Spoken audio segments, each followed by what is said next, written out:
тоҷикон оинаи таърихи миллат. با тоҷикистон استقبال 35 سالگی استقلالیت равон دولتی корзори همه روزه با زبان‌های گوناگون دنیا برنامه‌های тоҷикистон бо tashabbусҳои байналмилалӣ дар сайёрат давлати دوشنبه пешоҳанги خونه tashabbускор امید یاد و توجیه‌کنی فتح و غروب نصرت صبح دانایی کتاب مقامات است. امنیت باید بیش از هر وقت در دیگر 4 فصل هوشیار سال باشند. سیر و مسائل سیاحت برای اقتصادی، صنعتی و جهانگردان کشاورزی و علم اجتماعی فروغ معرفت محبوب راهنمای ما جامعه تاجیکستان آزاد و صاحب اختیار.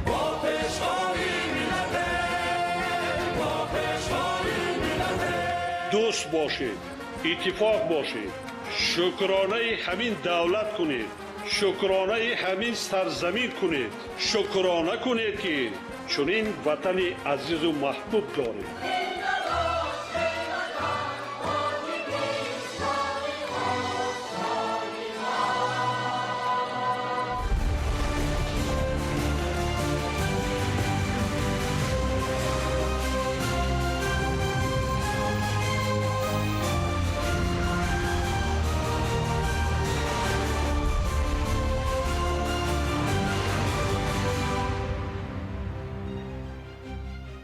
ассалому алайкум бинандагони гиромӣ.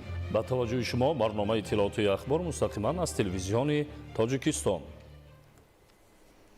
استقلال دولتی گرانارزشترین نعمت، افتخار و ناموس وطنداری و نشان واضح هویت و خودشناسی ملی است. در شرایط کنونی مهمیت این گنجینه مقدس بیشتر گردیده حفظ آن در روند پرپیچ‌وتاب جهانی شوی اهمیت خاص را کسب کرده است. شرح بیشتر در تهیه همکاران ما. مقدس و بگزن و همیشه پایدار و استوار نگاه داشتن استقلالیت، این دستاورد بزرگ و نعمت به همتای ملی، وظیفه دولت و رسالت جانی هر یک شهروند خودشناس و خودآگاه و با ننگ و ناموس تاجیکستان است. آزادی و استقلالیت در طول هزاران سال برای ملت تاجیک از آرمان‌های مقدس به حساب می‌رفت که برای به دست آوردنش فرزندان با ناموس و باوقارش با تفکر زندگی ساز سینه سپر نمودند. این نعمت بزرگ برای ملت تاجیک عزیز و مقدس از همه دارایی‌های عالم است. واقعاً استقلال دولتی جمهوری تاجیکستان آرمان هزار ساله مردم ماست.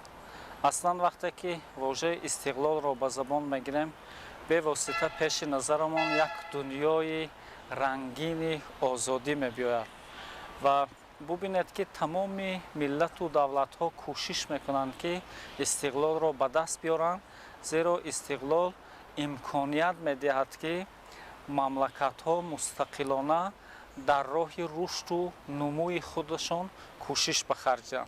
اکنون هر سال استقلالات تاجیکستان پر از دستاورد و پیروزی ها می‌گردد. ساکنان تاجیکستان دستاوردی تاریخی استقلال دولتی را پاس داشته با استقبال سالگرد آن هدف‌های بزرگ که در تشکل دولت و ملت نقش مهم دارد عملی می‌گرداند. با شرافت استقلال دولتی و سیاست معرفت پرورانه دولت و حکومت مملکت جشن و آیین‌های ملی از نو احیا شده به جهانیان معرفی گردید.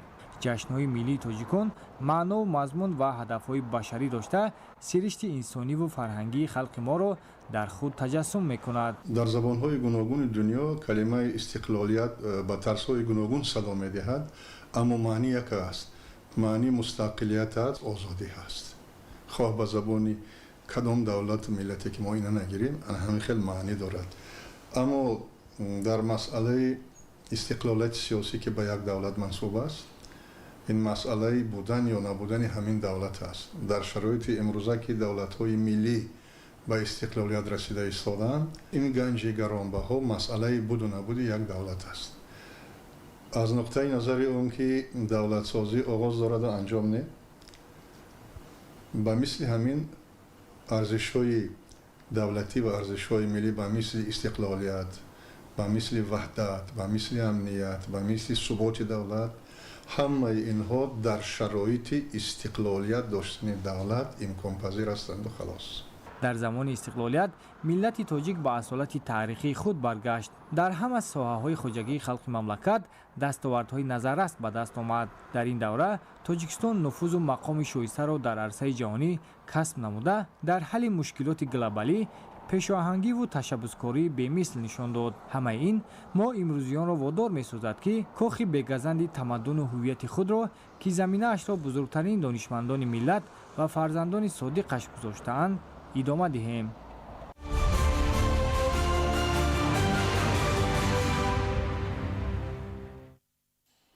ба муносибати ҷашни 34-солагии истиқлоли давлатӣ дар шаҳри Душанбе бо ибтикори анҷумани тоҷикони Ҳолланд Сомониён консерти хайриявӣ бо иштироки ҳунармандони форсизабони сатҳи ҷаҳонӣ баргузор гардид. гузориш дар ин хусус. ба муносибати 34-солагии истиқлоли давлатӣ дар шаҳри Душанбе бо ибтикори анҷумани тоҷикони Ҳолланд Сомониён консерти хайриявӣ бо иштироки ҳунармандони форсизабонони сатҳи ҷаҳонӣ баргузор гардид. барномаи ҳунарӣ дар саҳни театри давлатии академияи опера ва балети ба номи Садриддин Айнӣ пешниҳоди дӯстдорони санъату ҳунар гардонида шуд. дар барномаи консертӣ таронаҳои солҳои 1960-1970 Эрон ки яке аз давраҳои тиллоии мусиқии эронӣ дониста мешавад иҷро шуданд.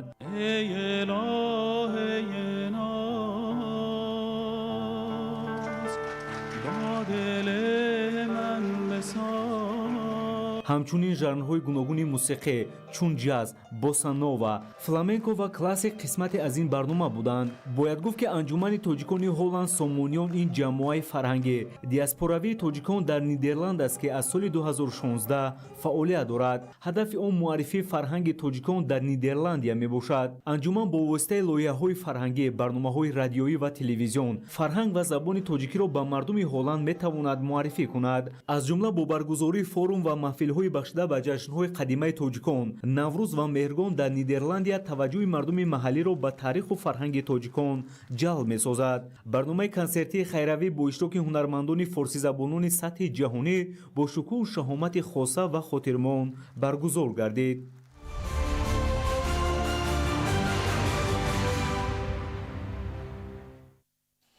استقلال دولتی دستاوردی بزرگ و مقدسترین نعمت برای مردم شریف تاجیک است. رشد و پیشرفت تمام سمت‌های خواجگی خلق مملکت از پایداری صلح و ثبات و وحدت کامل کشور بوده. این نعمت بی‌بها همچون گنجینه از جانب ساکنان حفظ می‌گردد. با استقبال جشن 34 سالگی استقلال دولتی در وزارت اداره‌ها و تشکیلات و مؤسسه‌ها همایش‌های معرفتی و فرهنگی برگزار گردید. همکاران ما گزارش می‌دهند. бахшида ба 34-солагии истиқлоли давлатӣ дар донишгоҳи миллии Тоҷикистон дар мавзӯи пешвои миллат, кафили соҳибистиқлолӣ ва зиндагии шоиста ҳамоиши ҷумҳуриявии илмию назариявӣ баргузор гардид. таъкид гардид ки рӯзи истиқлоли давлатӣ барои мардуми соҳибфарҳанги тоҷик ҷашни муҳиму фархунда ва тақдирсоз ба шумор рафта, ҳамасола дар саросари ватани азизамон бо шукӯҳу шаҳомати хоса таҷлил карда мешавад. дар ин давра барои пешрафти тамоми соҳаҳои ҳаёти ҷомеа ва боз ҳам беҳтар гардидани сатҳу сифати зиндагии аҳолӣ шароити мусоид фароҳам оварда шуд. бо шарофати сулҳу субот ва сиёсати хирадмандонаи пешвои миллат тамоми соҳаҳои кишвар бахусус соҳаи маориф дар пешравиҳои назаррас ноил гардид. бо шарофати истиқлоли давлатӣ обрӯ ва нуфузи ҷумҳури Тоҷикистон ҳамчун давлати мустақил ва ташаббускор дар ҳалли масъалаҳои глобалӣ дар арсаи ҷаҳонӣ шинохта шудааст. خصوصاً تشبس و پیشنهادات سرور دولت محترم امامعلی رحمان در مسائل مبرم عمومی بشری مخصوصاً آب و اقلیم از جانب سازمان ملل متحد و دیگر سازمان‌های بانفوذ بین المللی هم‌آوازی عمیق پیدا نموده در این مورد قطعنامه‌ها قبول گردیدند.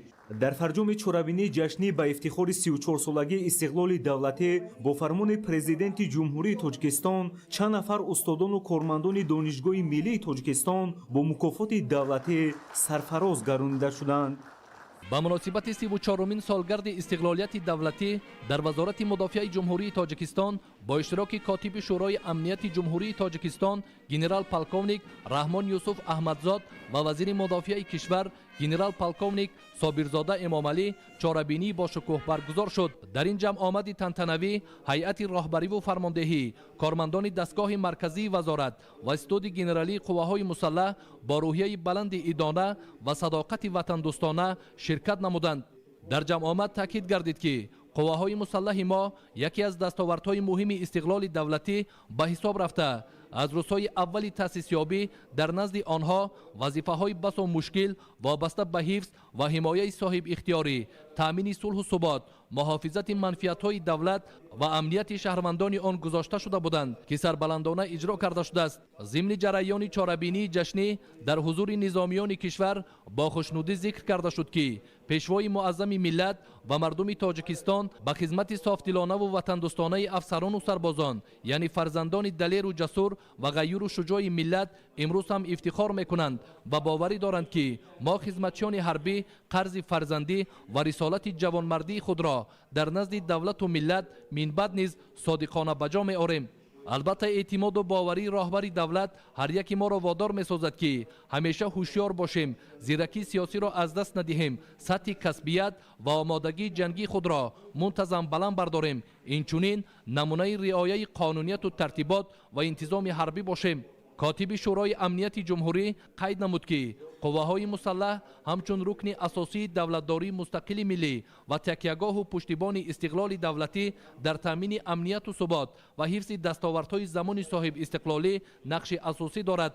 در رابطه با سیاست اجتماعی دولت و حکومت و دستگیری های همیشگی خدمتیان حربی از جانب پرزیدنت جمهوری تاجیکستان محترم امامعلی رحمان در جمع آمد قید گردید که از سال 1993 تا این جانب قریب 600 نفر خدمتیان حربی وزارت مدافع و اعضای عائله های آنها با خانه استقامتی تامین گردیده. حکومت کشور با انابت امکانیت های جای داشته جهت دوام یافتن این اقدام نیک تدبیرهای دخلدار عملی نموده ایستادند. همین طور در قسمت دیگر جمع آمد تنتنوی برای خدمت های صافتلانه سهمگذاری در ثبات و آرامی جامعه و به مناسبت 34مین سالگرد استقلال دولتی یک قطار خدمتیان حربی و کارمندان غیر نظامی وزارت مدافع و ساختارهای زیرتابع آن از نام پیشوای ملت پرزیدنت جمهوری تاجیکستان محترم امامعلی رحمان با مکافات‌های دولتی سرفراز گردانیده شدند. این نکته مورد به ذکر خاص است که در طول سالهای صاحب استقلالی زیاده از 700 نفر افسران و پراپورشگان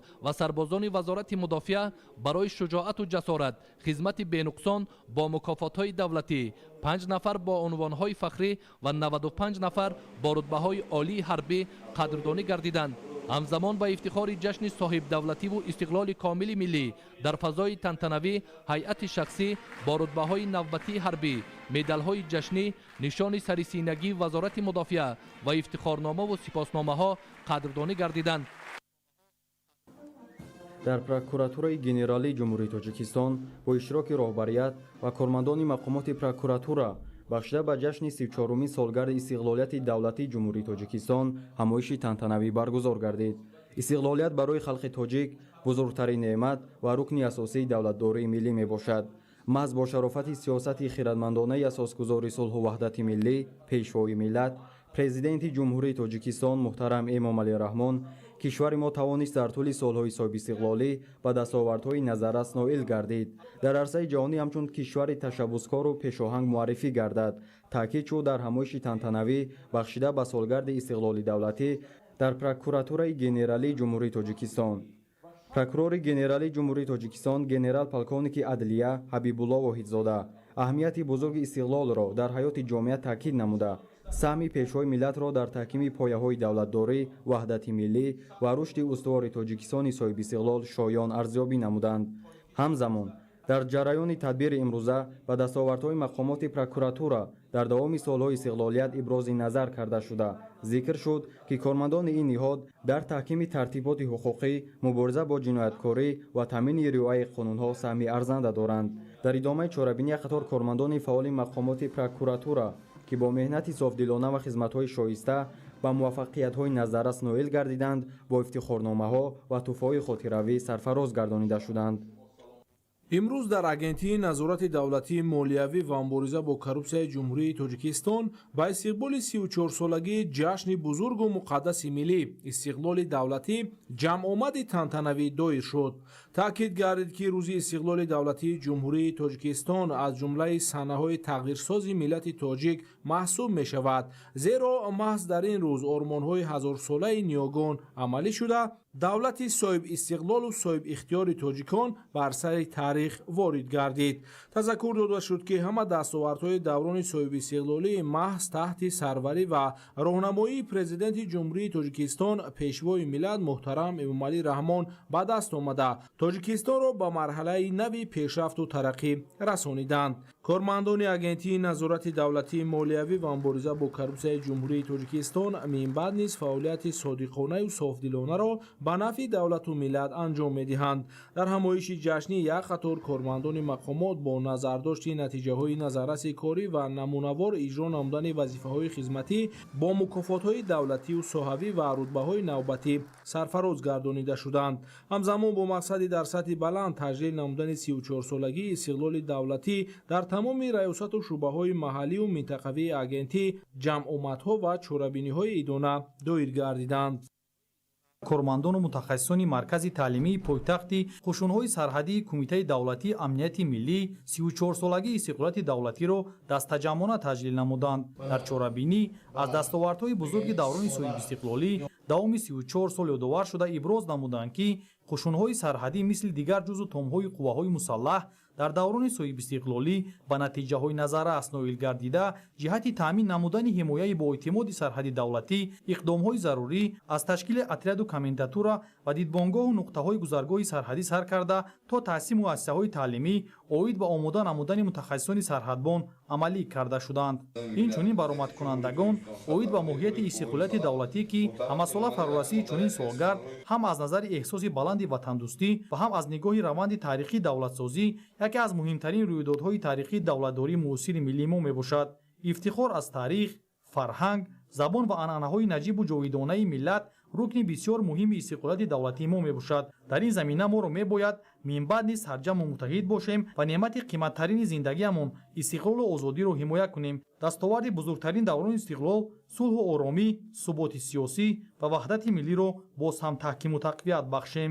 ҳифзи истиқлолу озодӣ, ваҳдати миллӣ, фароҳам овардани шароити мусоиди зиндагӣ ба мардум ва пешрафту ободонӣ дар саросари кишвар бо азму иродаи мустаҳкам ва талошу тадбирҳои ҳамешагии пешвои миллат муҳтарам Эмомалӣ Раҳмон алоқаманд аст. ин талошҳо ба ташаккули муҳимтарин самтҳои давлатдорӣ ва расидани халқи тоҷик ба рӯзгори амну комёбиҳои навин мусоидат кардааст. роҳбарияти вазорати рушди иқтисод ва савдо бо ҳамин гуфтаҳо ҳамоиш бахшида ба ҷашни истиқлоли давлатиро оғоз намуд.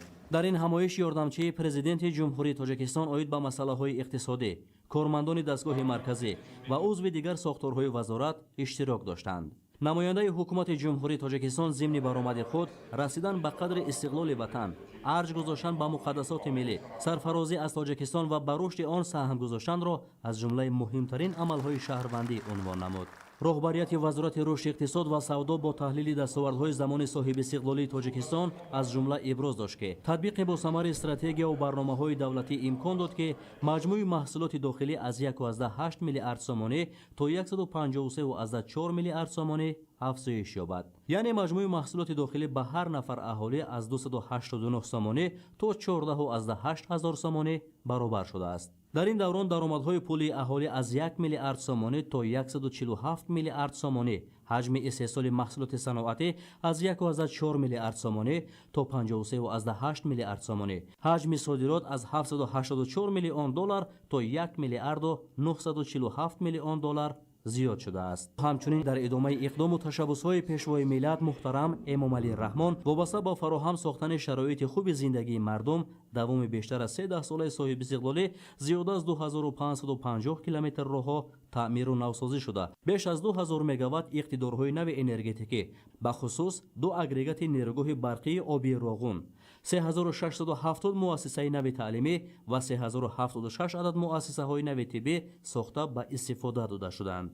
ин тадбирҳо аслан бо ҳадафи беҳтару хубтар намудани шароити зиндагии мардум рӯйдаст гирифта шуда, дар амал татбиқ сохтани он имкон дод, ки сатҳи камбизоатӣ аз 83% то 20,4% коҳиш ёбад. сарфи назар аз таъсири ду буҳрони шадиди иқтисоди глобалӣ дар 5 соли охир ҳаҷми маҷмӯи маҳсулоти дохилии кишвар 74,3 миллиард сомонӣ ё 2,2 маротиба афзоиш ёфта, соли 2024 153,4 миллиард сомониро ташкил намуд. дар ин давра суръати рушди иқтисоди миллӣ ба ҳисоби миёна 7,7% таъмин шуда, дар қиёс ба 5 соли пеш 1,5 банди фоизӣ баланд аст. ҳоло ташкилотҳои байналмилалии молиявии Тоҷикистонро ҳамчун кишвари дорои суръати баланди рушди иқтисодӣ арзёбӣ намуда, ҳамкорӣ бо онро вусъат мебахшанд. устувории нишондиҳандаҳои макроиқтисодӣ дар нимсолаи якуми соли 2025 низ таъмин гардида, ҳаҷми маҷмӯи маҳсулоти дохилӣ 70,8 миллиард сомонӣ ва суръати рушди воқеии он 8,1%-ро ташкил медиҳад. суръати рушди иқтисоди миллӣ дар нимсолаи якуми соли 2025 асосан аз ҳисоби зиёд гардидани ҳаҷми истеҳсоли маҳсулоти саноатӣ 24%, маблағгузорӣ ба сармояи асосӣ 14.6%, хизматрасонии пулакӣ 12.8%, кишоварзӣ 9.7%, боркашонӣ 9.3%, гардиши савдо 9% ва мусофиркашонӣ 5.8% таъмин шудааст. роҳбарияти вазорати рушди иқтисод ва савдо бо таҳлили вазъи воқеӣ ва амалӣ сохтани ҳадафҳои марбут ба пешрафти давлат иброз намуд, ки расидан ба чунин дастоварду комёбиҳо нахуст аз дастуру роҳнамоиҳои пешвои миллат муҳтарам Эмомалӣ Раҳмон оғоз меёбад. дар идомаи ҳамоиш фаъолияти самаранок ва саҳми кормандон дар рушди иқтисодию иҷтимоии кишвар бо мукофотҳои давлатӣ қадрдонӣ карда шуд. истиқлоли давлатии тоҷикистон рӯйдоди таърихие ки дар ҳаёти миллати кӯҳанбунёди тоҷик гардиши кулливу сарнавиштсозро ба вуҷуд овард ва мардуми мо ба шарофати ин падидаи зиндагисоз тақдири ояндаи давлату миллати худро ба дасти хеш гирифт 34 сол шуд.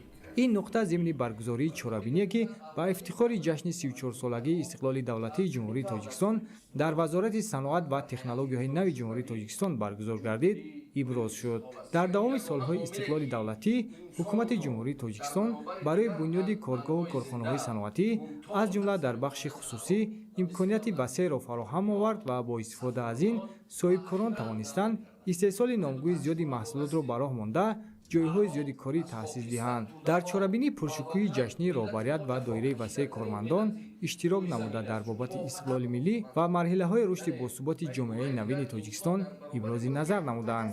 таъкид карда шуд ки истиқлоли давлатӣ барои мардуми мо имконоти нодири таърихие фароҳам овард ки зери парчами миллии худ муттаҳид шуда бо заҳмати аҳлонаву бунёдкорона бисёр мушкилоту монеаҳои сахту сангинро паси сар намояд ва кишвари маҳбубамонро ба марҳилаи рушди устувори иқтисодию иҷтимоӣ расонанд. дар фарҷом кормандоне ки бо ворид намудани таҷрибаи нав дар рушди соҳа саҳми муносиби худро гузоштаанд қадрдонӣ гардиданд. зимни ҷаласаи тантанавие ки имрӯз ба истиқболи 34-солагии истиқлолияти давлатӣ дар вазорати нақлиёти ҷумҳурии тоҷикистон доир гардид, иброз дошта шуд ки истиқлолияти давлатӣ рамзи соҳибдавлатӣ ва ватандорист. танҳо аз баракати истиқлолияти давлатӣ ва дар фазои орому осуда ҷумҳурии тоҷикистон тавонист ки дар ҳоли рушд қарор гирад ва таъмини зиндагии шоистаи мардумро дар меҳвари сиёсати пешгирифта ҷой диҳад. таъкид карда шуд ки солҳои аввали соҳибистиқлолии мамлакат бумбасти коммуникатсионӣ яке аз мушкилоти асосии мардуми кишвар маҳсуб меёфт. шаҳрвандон ҳангоми омаду рафт аз як минтақа ба минтақаи дигар бо мушкилоти зиёд рӯбарӯ мешуданд. он замон 42% роҳҳои аҳамияти ҷумҳуриявӣ дошта ва 20% роҳҳои аҳамияти маҳаллӣ дошта мунфарш буданд ки аз он танҳо 1% дар ҳолати хуби техникӣ қарор дошт. бо дар назардошти имконияти маҳдуд доштани инфрасохтори нақлиётӣ раҳоӣ бахшидани мамлакат аз бумбасти коммуникатсионӣ ва ба кишвари транзитӣ табдил додани он ҳадафи дуюми стратегии ҳукумати ҷумҳурии тоҷикистон эълон карда шуд. сохтмон ва бунёди роҳҳо бо вазифагузориҳои устувори пешвои миллат муҳтарам Эмомалӣ Раҳмон ва татбиқи 58 лоиҳаи сармоягузории давлатӣ дар 2 даҳсолаи охир рушди бесобиқа намуд ки тоҷикистон соли 2017 аз бумбасти коммуникатсионӣ раҳо ёфта ба кишвари воҳид табдил ёфт. бо дар назардошти он ки роҳҳо ба густариши муносибатҳои иқтисодиву фарҳангии кишвар бо дигар давлатҳо заминаи боэътимод мегузоранд, давлат ва ҳукумати ҷумҳурии тоҷикистон сохтмон ва бунёди шоҳроҳҳо, нақбҳо, долонҳои зидди тармавӣ ва роҳҳои нави оҳанро идома медиҳад то тоҷикистони соҳибистиқлол ба кишвари транзитӣ табдил ёбад. дар вазорати меҳнат муҳоҷират ва шуғли аҳолии ҷумҳурии тоҷикистон ҷашни миллии истиқлолияти давлатии кишварро бо дастовардҳои хоса истиқбол намуданд. ҳозирин доир ба аҳамияти истиқлол дар ҳаёти башарӣ ибрози сухан карданд. таҷрибаи сулҳдорию соҳибистиқлолии тоҷикистони ташаббускорро барои ҷаҳониён намунаи ибрат арзёбӣ намуданд. истиқлолият ормони ҳазорсолаи миллати тоҷик буда ҳамакнун бо роҳнамоиҳои пешвои муаззами миллат муҳтарам Эмомалӣ Раҳмон миллати кӯҳантамаддуни тоҷик сӯи музаффариятҳои нав ба нав гомҳои устувор мениҳад.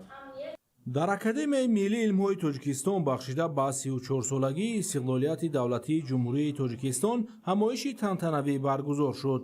таъкид гардид ки роҳи 34-солаи созанда, пурифтихор ва муваффақонаи мамлакат ки аз сиёсати хиратмандонаи президенти ҷумҳурии тоҷикистон пешвои миллат муҳтарам Эмомалӣ Раҳмон манша мегирад, барои ҳар фарди ватандӯсту заҳматпешаи тоҷикистон азизу арзишманд аст. гуфта шуд ки пешвои миллат муҳтарам Эмомалӣ Раҳмон дар даврони соҳибистиқлолӣ ба рушду нумӯи соҳаи иқтисодиёти мамлакат ривоҷу равнақ бахшида, анъанаҳои ниёгонамонро дар бораи ҳамбастагии илму сиёсат эҳё намуданд ва бо мақсади огаҳӣ пайдо намудан аз вазъи кору зиндагӣ мунтазам бо олимону зиёёни кишвар мулоқоти судманд доир намуда, андешаҳои ин қишри ҷомеаро дар ҳифзу таҳкими пояҳои истиқлоли давлатӣ мавриди истифода қарор медиҳанд.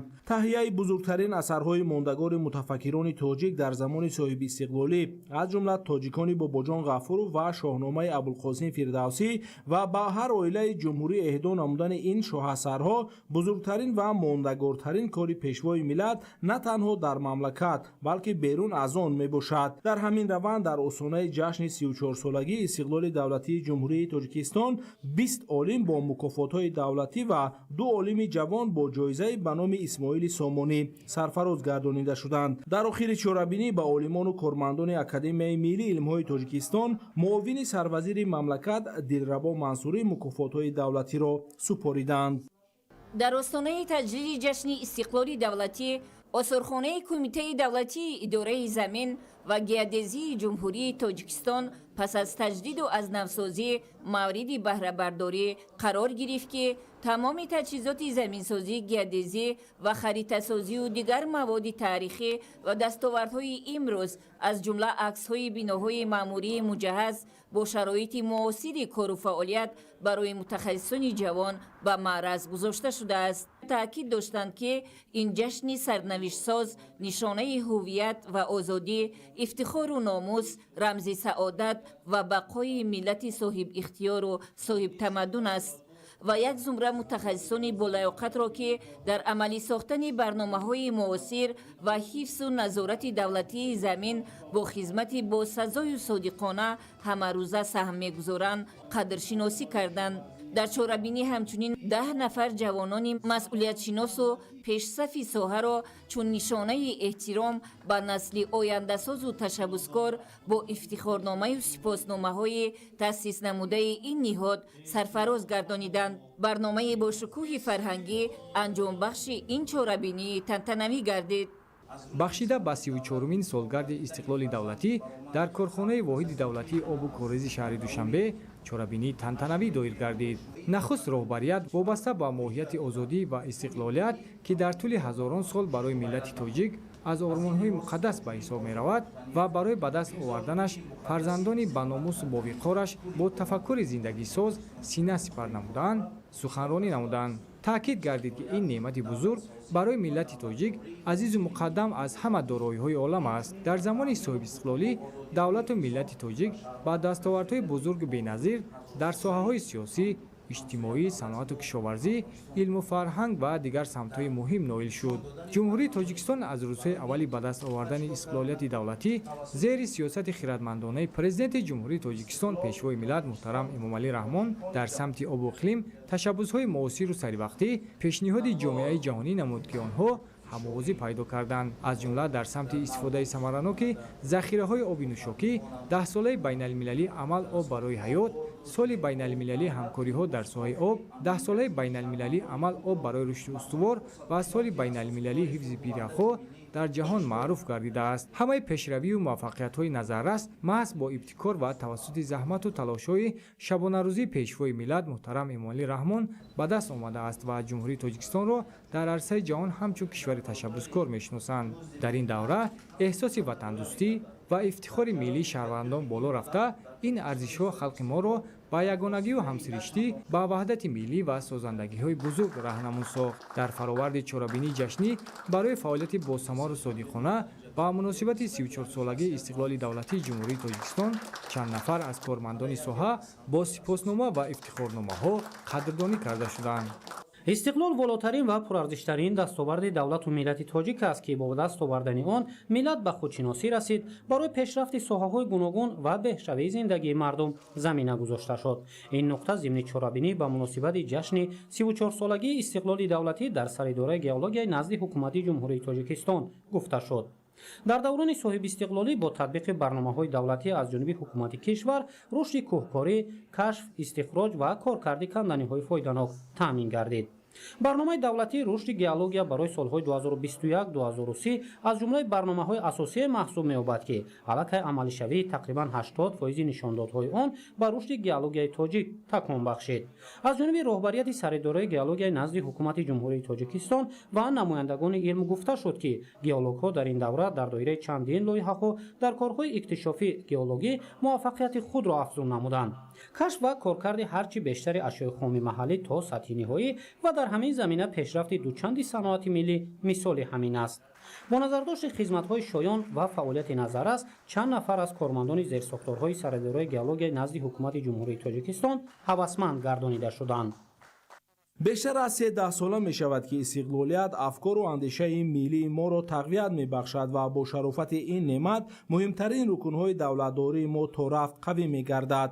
ин нуқта зимни баргузории ҳамоиши ҷашнӣ бахшида ба 34-солагии истиқлоли давлатии ҷумҳурии тоҷикистон дар агентии суғуртаи иҷтимоӣ ва нафақаи назди ҳукумати ҷумҳурии тоҷикистон иброз гардид. истиқлол арзиши муқаддас мебошад ки ноил гардидан ба он барои ҳар миллат шарафи бузург аст. истиқлоли давлатии ҷумҳурии тоҷикистон соли 1991 барои мардуми тоҷик саҳифаи нави дурахшон кушода имкон фароҳам овард ки соҳиби давлати соҳибихтиёри миллӣ гардад ва дар баробари дигар кишварҳои дунё чун давлати соҳибихтиёр дар арсаи олам эътироф шавад. ноил гардидан ба истиқлоли давлатӣ яъне озодии иродаи миллӣ, шаъну шараф, қудратмандӣ ва дар маҷмӯъ рукни муҳимтарини давлатдории миллӣ ва ҳастии тоҷикон дар шароити мураккаби минтақа ва ҷаҳон буд. дар ҳамоиши тантанавӣ ҳамчунин иштирокдорон доир ба дастовардҳои агентӣ дар замони соҳибистиқлолӣ ва нақши истиқлол дар рушду пешрафти мамлакат андешаронӣ намуданд. гуфта шуд ки ҳар яки мо бо ҳисси баландӣ ва тандурустӣ бояд ба қадри ин неъмати бебаҳо бирасем ва ватани муқаддаси худро ҳифз намоем. дар ҷамъомади идона як зумра кормандон бо ифтихорнома сарфароз гардонида шуданд. дар агентии захираҳои моддии давлатӣ назди ҳукумати ҷумҳурии тоҷикистон бахшида ба ҷашни 34-солагии истиқлоли давлатӣ чорабинӣ бо шукӯҳ ва судман баргузор гардид. дар ин чорабинӣ масъулину кормандони агентӣ иштирок намуданд. таъкид гардид ки истиқлолият неъмати бебаҳо ва шарафи бузург барои ҳар як сокини кишвар маҳсуб ёфта ҳамчун пояи асосии рушду ободии ватан дар тамоми соҳаҳо нақши муҳим дорад. кормандони агентии захираҳои моддӣ дар даврони соҳибистиқлолӣ бо заҳмату ҳисси баланди масъулият фаъолият намуда саҳми арзанда дар таъмини амнияти моддӣ ва рушди иқтисоди миллӣ доранд. иштирокчиёни чорабинӣ баён доштанд ки эҳтиром ва поз доштани арзишҳои миллӣ, тақвияти ҳисси ватандӯстӣ ва таҳкими ваҳдати миллӣ вазифаи муқаддас ва ҳамешагии ҳар як сокини мамлакат мебошад. дар фарҷоми чорабинӣ ба як қатор кормандони агентӣ ифтихорнома, сипоснома тақдим карда шуд. ҳамчунин имрӯз бахшида ба 34-солагии истиқлолияти давлатии ҷумҳурии тоҷикистон дар филиали ҷамъияти саҳомии кушодаи шабакаҳои тақсимоти барқ дар шаҳру ноҳияҳои тобеи ҷумҳурӣ бо иштироки кормандон ва коршиносон ҳамоиш баргузор гардид. зикр шуд ки дар давоми солҳои истиқлолият дар ҷумҳурии тоҷикистон рукнҳои давлату давлатдорӣ ва қонунҳои мукаммал таҳия ва қабул гардиданд ки ба рушди устувори иқтисодию иҷтимоӣ ва таҳкими худшиносию худогоҳӣ замина гузошт. ба раҳоӣ аз бунбасти коммуникатсионӣ, таъмини амнияти озуқаворӣ, ба даст овардани истиқлолияти энергетикӣ ва ҳадафи чоруми миллӣ, саноатикунонии босурати мамлакат аз ҳадафҳои стратегии давлату ҳукумати тоҷикистон эълон гардида, дар даврони истиқлолият ҷиҳати расидан ба ин ҳадафҳо тадбирҳои муҳиму саривақтӣ андешида шуданд. дар охири ҷамъомади имрӯза аз ҷониби масъулин ба як қатор кормандони фаъол мукофотҳои соҳавӣ ва ифтихорномаҳо супорида шуд. дар арафаи ҷашни муқаддасу сарнавиштсози миллии 34-солагии истиқлоли давлатӣ дар саridораи бойгонӣ назди ҳукумати ҷумҳурии тоҷикистон чорабинӣ бо шукӯҳи идона баргузор гардид. чорабинӣ ки бо иштироки масъулин ва кормандони соҳавӣ доир шуд, иштирокчиён бо ифтихор аз дастовардҳои даврони соҳибистиқлолӣ хотиррасон намуданд ки истиқлоли давлатӣ заминаи асосии эҳёи давлатдории миллӣ ва пойдории сулҳу субот дар кишвар мебошад. бойгонӣ ҳамчун ниҳоди муҳими давлатӣ дар ҳифз ва нигоҳдории таърихи воқеии миллат саҳми арзанда дорад. истиқлоли давлатӣ на танҳо рамзи озодӣ, балки ӯҳдадорӣ дар назди таърих ва наслҳои оянда мебошад. дар хадамоти муҳоҷирати вазорати меҳнат муҳоҷират ва шуғли аҳолии ҷумҳурии тоҷикистон бахшида ба 34-солагии истиқлоли давлатии ҷумҳурии тоҷикистон ҳамоиши идона таҳти унвони истиқлол ормони ҳазорсолаи миллати тоҷик баргузор шуд. иштирокдорон доир ба дастовардҳои замони истиқлол ва нақши президенти мамлакат муҳтарам эмомалӣ раҳмон дар ваҳдату иттиҳоди миллат андешаронӣ намуданд. зикр шуд ки истиқлолият ва озодӣ дар сарнавишти миллати тоҷик гардиши куллиро ба вуҷуд оварда оғози марҳалаи сифатан нави таърихӣ гардид. тоҷикистон аз рӯзҳои нахустини истиқлолият бунёди давлати демократию ҳуқуқбунёд ва дунявиро ҳадафи асосии худ қарор дода дар арсаи байналхалқӣ низ мавқеи сазовор пайдо намуд. ислоҳоти фарогир дар ҳамаи соҳаҳо шурӯъ гардид. таҳия қабул ва татбиқи барномаҳои мукаммал дар ҳамаи самтҳо ба пешрафти мамлакат мусоидат намуд. дар идомаи чорабинӣ кормандони сохторҳои хадамоти муҳоҷират барои софдилона иҷро намудани вазифаҳои хизматӣ ва иштироки фаъолона дар корҳои ҷамъиятию сиёсӣ бо ифтихорномаю сипосномаҳо қадрдонӣ шуданд. дар партави ҷашни 34-солагии истиқлоли давлатӣ корхонаи воҳиди давлатии рӯи оҳани тоҷикистон фаъолияти худро дар даврони истиқлол мавриди таҳлил қарор дод. бо сарварии пешвои миллат муҳтарам эмомалӣ раҳмон рӯи оҳан дар муҳлати кӯтоҳ тавонист ба як рукни муҳими рушди иқтисоди миллӣ мубаддал гардад. солҳои охир як қатор лоиҳаҳои муҳими инфрасохторӣ амалӣ гардиданд, аз ҷумла таъмиру таҷдиди хатҳои рӯи оҳан, беҳсозии хизматрасонии мусофиркашонӣ ва мусоидат ба рушди ҳамлу нақли байналмилалӣ. гуфта шуд ки мо ифтихор дорем дар замони соҳибистиқлолӣ ба як зерсохтори мустақил ва боэътимоди нақлиётӣ мубаддал гардидем. бо дастгирии давлат ва меҳнати софдилонаи кормандон имрӯз корхонаи воҳиди давлатии рӯи оҳани тоҷикистон омода аст ба ҳама талаботи замони муосир посух гӯяд. дар арафаи таҷлили рӯзи истиқлолият бо мақсади қадрдонии кормандон як қатор шахсони фаъол ва собиқадарони соҳа бо ифтихорномаву сипоснома сарфароз гардонида шуданд. дар донишгоҳи давлатии тиҷорати тоҷикистон таҳти унвони истиқлолият неъмати гаронарзиш чорабинии тантанавӣ бо иштироки раёсати донишгоҳ ва ҳайати васеъ омӯзгорону донишҷӯён баргузор гардид. иброз гардид ки пойдории ваҳдати миллӣ ва сулҳу субот дар саросари кишвар ва рушди ҳамаи соҳаҳо дар натиҷаи хизмати бузургу қаҳрамононаи халқи хиратманд ва сарвари сулҳовару бунёдкори тоҷик пешвои миллат муҳтарам эмомалӣ раҳмон ба воқеият табдил ёфтааст. ҳамеша дар хотир дошта бошем ки соҳибватан будан хушбахтӣ ва ифтихори бузург аст. ҳамзамон бо ин ба қадри ин неъмати бебаҳо яъне ватан ва истиқлолияти он расидан масъулияти аз ин ҳам бузургтар мебошад. дар фарҷоми чорабинӣ ба як қатор омӯзгорон барои саҳми арзанда гузоштан дар таълиму тарбияи насли навраз бо сипосномаву ифтихорнома сарфароз гардонида шуданд. дар донишгоҳи тарбияи ҷисмонии тоҷикистон ба номи Саймомин Раҳимов 34-солагии истиқлоли давлатиро бо шеваи идона таҷлил намуданд. дар ин тадбири идона ки таҳти унвони истиқлолияти давлатӣ дастоварди бузурги миллӣ баргузор шуд, олимону донишмандон, коллективи бисёрнафараи ин таълимгоҳ, донишҷӯён ва дигар шахсони расмӣ иштирок намуданд. туфайли соҳибистиқлолии кишвар имконияти таҳсил дар донишкада сол аз сол беҳтар гардида дар ин замина дастовардҳо низ назаррасанд. имрӯз дастпарварони ин даргоҳ дар мусобиқаҳои варзишии сатҳи баланди дохилию хориҷӣ иштирок карда бо ба даст овардани ҷойҳои ифтихорӣ шарафи ватани азизамонро баланд мебардоранд ки ҳамагии ин аз самараи неки истиқлоли давлатӣ маншаъ мегирад. ҳоло дар донишкада шароити илмомӯзӣ беҳтар гардида дар ин замина инфрасохтори таҳсил ҳам дар шакли назариявӣ ва ҳам амалӣ ба маротиб беҳтар гардидааст. гуфта шуд дар ҳамоиш маросими қадрдонии фаъолон ба чорабинии истиқлоли донишкадаи тарбияи ҷисмонӣ анҷом бахшид. дар донишкадаи исломии тоҷикистон ҳамоиши илмӣ адабӣ таҳти унвони душанбеи муаррифгару таҳкимбахши арзишҳои соҳибистиқлолӣ баргузор гардид. дар ҳамоиш намояндагони ҳизби халқии демократии тоҷикистон ва мақомоти иҷроияи ҳукумати давлатии шаҳри душанбе иштирок намуданд.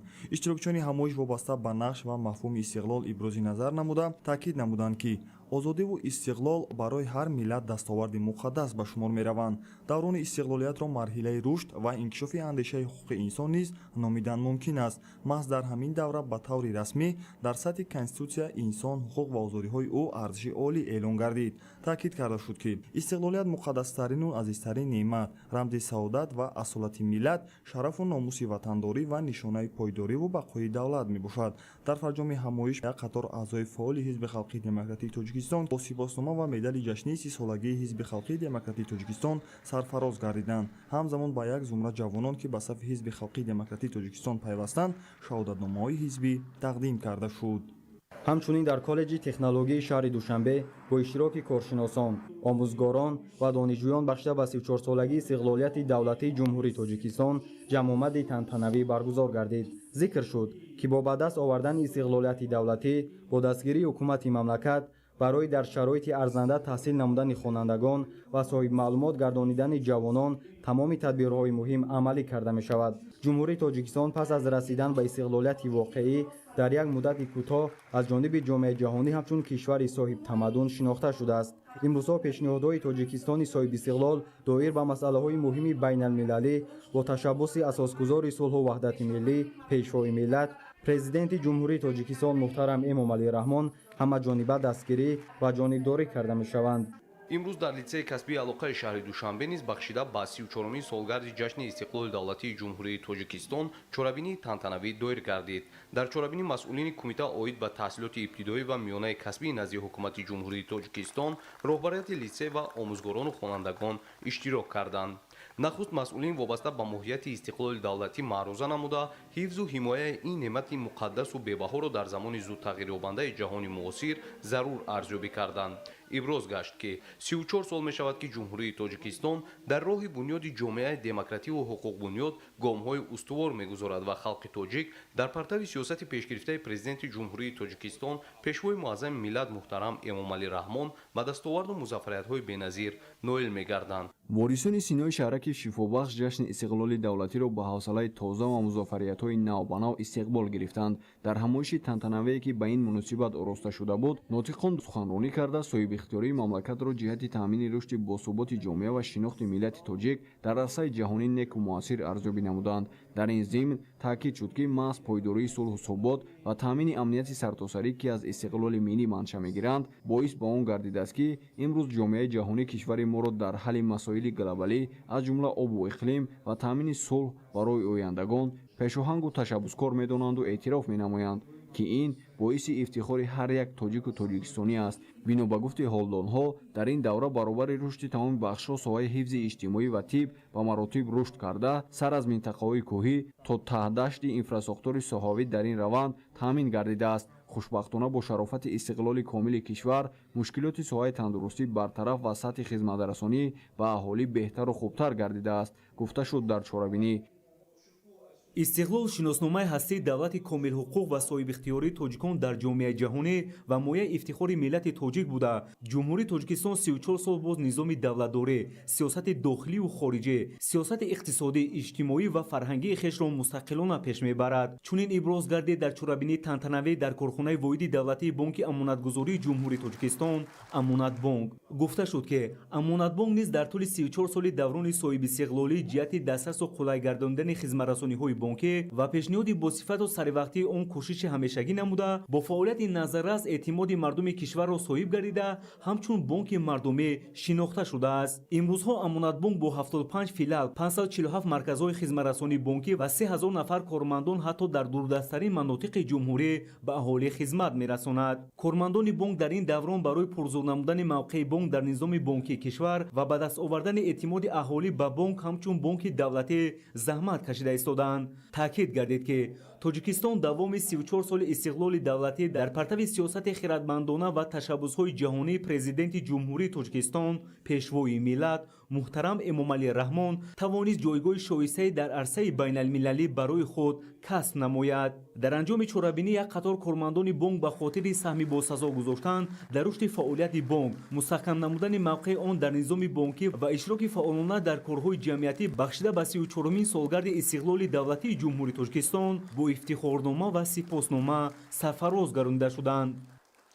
дар корхонаи воҳиди давлатии бонки саноатию содиротии тоҷикистон саноатсодиротбонк солгарди навбатии истиқлоли давлатиро бо қадрдонии кормандони фаъол ки дар рушди бонкдории кишвар саҳми муносиб доранд оғоз намуданд. гуфта шуд ки соҳибихтиёрии кишвар барои мардуми шарифу соҳибтамаддуни тоҷик дастоварди бузург ва ганҷинаи бебаҳоест ки бо талошҳои фарзандони фарзонаи миллат ба даст омадаву зери ливои сулҳу собот имрӯз миллати тоҷик ба сар мебаранд. ҳамин аст ки дар тамоми манотиқи кишвар барои фаъолияти самарабахш дар соҳаи бонкдорӣ имкониятҳо муҳайё гардида, дар ин замина ягон монеа вуҷуд надорад. хиради воло, дурандешӣ ва сиёсати бобарору сулҳҷӯёнаи пешвои миллат муҳтарам Эмомалӣ Раҳмон буд, ки имрӯз миллати тоҷик ҳамчун миллати фарҳангсозу соҳиби таърих дар ҷаҳони мутамаддин нуфузу эътибор дошта, кишвари моро ҷаҳониён чун давлати ташаббускор мешиносанду арҷ гузоранд. таъкид шуд дар ҳамоиш мубодилаи афкор ва кори ҷамъомад анҷом бахшид. дар ноҳияи шоҳмансури шаҳри душанбе бахшида ба ҷашни 34-умин солгарди истиқлолияти давлатии ҷумҳурии тоҷикистон чорабинӣ бо шукӯҳ доир гардид. дар ҳар гӯша тантанаи истиқлол танинандоз буд. махсусан барномаи омоданамудаи кӯдакону наврасони боғчаву мактабҳо дар сатҳи баланд пешниҳод гардид. намояндагони ҳукумати ҷумҳурии тоҷикистон, мақомоти иҷроияи ҳокимияти давлатии шаҳри душанбе ва ноҳияи шоҳмансур аз намоишгоҳ дидан намуда бо намунаи дастовардҳои муассисаҳои таҳсилоти миёнаи умумӣ, донишгоҳу донишкадаҳо, коргоҳу корхонаҳои ҳудуди ин ноҳияи пойтахт шинос шуданд. бояд гуфт ки ноҳияи шоҳмансури шаҳри душанбе чун дигар шаҳру ноҳияҳои ҷумҳурӣ дар даврони соҳибистиқлолии кишвар ба рушду пешрафт ноил гардидааст. дар қисмати дигари чорабинӣ масъулин суханронӣ намуда аз дастоварди бузурги миллати тоҷик дар давраи навин сухан гуфтанд. зикр шуд ки соҳибистиқлол гардидани тоҷикистон боис шуд ки миллати тоҷик дар арсаи байналмилалӣ шинохта шавад ва обрӯу эътибори хосаро сазовар гардад. ба туфайли истиқлоли давлатӣ ва талошу заҳматҳои шабонарӯзии президенти ҷумҳурии тоҷикистон пешвои миллат муҳтарам Эмомалӣ Раҳмон, тоҷикистон чун давлати мустақил, узви баробарҳуқуқи ҷомеаи ҷаҳонӣ эътироф ва мавқеи шоистаи худро дар байни кишварҳои мутамаддин соҳиб гардид, ки ин исботи саҳифаҳои пурҷилои таърих аст. дар ҳамин маросим ба чанд нафар фаъолони ноҳия мукофотҳои давлатӣ ва ифтихорномаҳои мақомоти иҷроияи ҳокимияти давлатии шаҳри душанбе ва ноҳияи шоҳмансур тақдим карда шуд. дар қисмати ниҳоии чорабинӣ аз ҷониби аҳли фарҳанги ноҳия ба муносибати солгарди навбатии истиқлолияти давлатӣ барномаи рангини фарҳангӣ пешниҳоди сокинон ва меҳмонон гардонида шуд. дар фазои идона ва рӯҳияи баланди ватандӯстиву ифтихори миллӣ дар ноҳияи исмоили сомонии шаҳри душанбе тантанаҳои бошукӯҳ бахшида ба 34-солагии истиқлоли давлатии ҷумҳурии тоҷикистон баргузор гардиданд. масъулини ноҳия истиқлоли давлатиро муҳимтарин дастоварди миллати тоҷик дар таърихи навин арзёбӣ карда иброз доштанд, ки маҳз боробарии пешвои миллат муҳтарам Эмомалӣ Раҳмон тоҷикистони азиз тавонист пояҳои давлатдории навини худро устувор созад. имрӯз истиқлоли давлатӣ барои ҳар як шаҳрванди кишвар маънои зиндагии озод, саодати миллӣ ва рушду пешрафтро дорад. мо бояд ин неъмати бебаҳо истиқлолро ҳифз кунем ва онро ба наслҳои оянда бо сарбаландӣ бирасонем. дар идомаи чорабинӣ ҳунармандон ва гурӯҳҳои фарҳангии ноҳия бо иҷрои таронаҳои ватандӯстона, саҳнаҳои театрӣ кунонидашуда ва рақсу ороишҳои анъанавӣ табъи сокинонро шод гардониданд. ба ифтихори таҷлили ҷашни муқаддаси умумимиллӣ 34-солагии истиқлоли давлатии ҷумҳурии тоҷикистон дар донишгоҳи давлатии молия ва иқтисоди тоҷикистон ҳамоиши тантанавӣ доир гардид. дар чорабинии ҷашнӣ масъулин, собиқадорони меҳнат, омӯзгорону кормандон ва донишҷӯён иштирок намуда дар боби истиқлоли миллӣ ва марҳилаҳои рушди босуботи ҷомеаи навини тоҷикистон ибрози назар намуданд. ба шарофати соҳибистиқлолӣ дар мамлакат барои ҷалби пайвастаи насли ояндасози ҷомеа дар самти омӯхтани илму дониш дар зинаҳои гуногуни таҳсилот, аз ҷумла таҳсилоти олии касбӣ шароити зарурӣ фароҳам оварда шуд. бо ин мақсад даҳо муассисаҳои таълимӣ таъсис дода шуда сохтори мавҷудаи онҳо такмил ёфт. зимни суханрониҳо таъкид шуд, ки ба туфайли истиқлоли давлатӣ ва талошу заҳматҳои шабонарӯзии сарвари давлат муҳтарам Эмомалӣ Раҳмон, тоҷикистон чун давлати мустақил узви баробарҳуқуқи ҷомеаи ҷаҳонӣ эътироф ва мавқеи шоистаи худро дар байни кишварҳои мутамаддин соҳиб гардид, ки ин исботи саҳифаҳои пурҷилои таърих аст. дар фароварди чорабинии ҷашнӣ барои фаъолияти босамару содиқона дар соҳаи илму маориф ва тарбияи мутахассисони соҳибихтисос ба муносибати 34-солагии истиқлоли давлатии ҷумҳурии тоҷикистон фаъолони донишгоҳ бо ифтихорномаҳо қадрдонӣ карда шуданд. имрӯз дар суди олии ҷумҳурии тоҷикистон ба истиқболи ҷашни 34-солагии истиқлоли давлатии ҷумҳурии тоҷикистон маҷлиси тантанавӣ баргузор гардид. зикр шуд, ки истиқлол волотарин ва боарзиштарин дастоварди миллати тоҷик дар масири таърихи давлатдорӣ буда, маҳз бо шарофати истиқлолият тоҷикистон чун узви баробарҳуқуқи ҷомеаи ҷаҳонӣ эътироф гардид. истиқлолият нишонаи озодӣ, ҳуввият, рамзи соҳибдавлатӣ, ватандорӣ, саодат, ифтихору номус ва шарти пойдории миллати бузургамон мебошад ки тақдирашро бо дасти хеш навишта низоми давлатдорӣ ва сиёсати дохиливу хориҷии худро мустақилона муайян намудааст. Бо қабули эъломия дар бораи истиқлолияти давлатӣ бори нахуст дар таърихи давлатдории тоҷикон мафҳуми таҷзияи ҳокимияти давлатӣ қайд гардида ҳокимияти судӣ дар баробари ҳокимияти қонунгузор ва ҳокимияти иҷроия мақоми худро пайдо карда танҳо ба конститутсия ва қонунҳо такя намуда адолати судиро таъмин менамояд. қабули конститутсияи ҷумҳурии тоҷикистон 6 ноябри соли 1994 чун арзишмандтарин ва бузургтарин дастоварди истиқлолияти давлатӣ ба марҳалаи тозаи рушди қонунгузории ҷумҳурии тоҷикистон асос гузошт. тоҷикистон давлати соҳибихтиёр, демократӣ, ҳуқуқбунёд, дунявӣ ва ягона эълон гашта принсипҳои ташкили низоми мақомоти ҳокимияти давлатӣ ва тартиби фаъолияти онҳо мушаххас гардид. мувофиқи конститутсияи ҷумҳурии тоҷикистон ҳокимияти судӣ яке аз рукунҳои мустақили ҳокимияти давлатӣ ба ҳисоб меравад. ҳокимияти судӣ мустақил буда аз номи давлат ва аз тарафи судҳо амалӣ мегардад. ҳокимияти судӣ ҳуқуқ, озодиҳои инсону шаҳрванд, манфиати давлат, ташкилоту муассисаҳо, қонунияту адолатро ҳифз менамояд. ба истиқболи ҷашни 34-солагии истиқлолияти давлатӣ сокинони маҳаллаи энергетикои шаҳри норак соҳиби оби тозаи нӯшокӣ гардиданд. ин иқдоми муҳими иҷтимоӣ бо саҳми соҳибкорон ва ҷавонони ватандӯсти маҳалла амалӣ гардида дар муддати кӯтоҳ бо истифода аз таҷҳизоти зарурӣ ва қубурҳои обгузар масъалаи таъмини аҳолӣ бо оби нӯшокӣ пурра ҳал гардид. сокинон аз чунин иқдоми созанда ки бо дастгирии бевоситаи ҳукумати ҷумҳурии тоҷикистон ва иштироки фаъолонаи ҷавонони маҳаллӣ амалӣ шуд изҳори хушнудӣ намуда бо рӯҳияи баланди ватандӯстӣ ба истиқболи ҷашни истиқлолият чорабинии тантанавии шоми истиқлолро баргузор намуданд. дар чорабинӣ намояндагони мақомоти иҷроияи маҳаллии ҳокимияти давлатӣ, фаъолони шаҳр ва сокинони маҳалла иштирок намуданд. таъкид гардид ки истиқлоли давлатӣ неъмати бебаҳо ва ганҷинаи арзишмандест ки бо заҳматҳои шабонарӯзии президенти ҷумҳурии тоҷикистон пешвои миллат муҳтарам эмомалӣ раҳмон ба даст омадааст. дар ҷараёни барномаи фарҳангӣ ки таҳти унвони шоми истиқлол доир шуд, ҳунарҳои мардумӣ, таъомҳои миллӣ, аз маҳсулоти ватанӣ, дастовардҳои соҳаҳои иқтисодиву иҷтимоӣ, инчунин медалҳо ва ифтихорномаҳои хонандагони муассисаҳои таълимӣ муаррифӣ гардиданд. ҳамзамон бо ташаббуси мақомоти иҷроияи маҳаллии ҳокимияти давлатии шаҳр ва соҳибкорони маҳаллӣ ба як қатор хонандагони фаъол сару либоси мактабӣ тақдим карда шуд. чунин дастгирии ҳадафмандона ба баланд бардоштани сатҳи донишандӯзии насли наврас мусоидат хоҳад кард. чорабинии фарҳангӣ бо барномаи ҷолиб ва ҳунарнамоии санъаткорони маҳаллӣ анҷом ёфт. баҳри истиқболи арзанда аз ҷашни 34-мин солгарди истиқлолияти давлатии ҷумҳурии тоҷикистон бо ташаббуси мақомоти иҷроияи ҳокимияти давлатии ноҳияи вахш ҳамарӯза дар ҷамоатҳои шаҳраку деҳот таҳти унвони шукӯҳи истиқлол чорабиниҳои гуногуни фарҳангии фароғатӣ иборат аз намоиши дастовардҳои соҳаҳои гуногун, ҳунарҳои мардумӣ, намоиши сару либоси миллӣ ва суруду таронаҳои тараннумгари ватандорӣ, истиқлолу озодӣ, сулҳу ҳамдигарфаҳмӣ, дӯстиву бародарӣ ва дигар арзишҳои милливу давлатдорӣ доир карда мешавад ки дар чунин тантанаҳои истиқлоли ватан хурду бузурги ноҳия бо якҷаҳон фараҳу шодмонӣ ширкат менамоянд.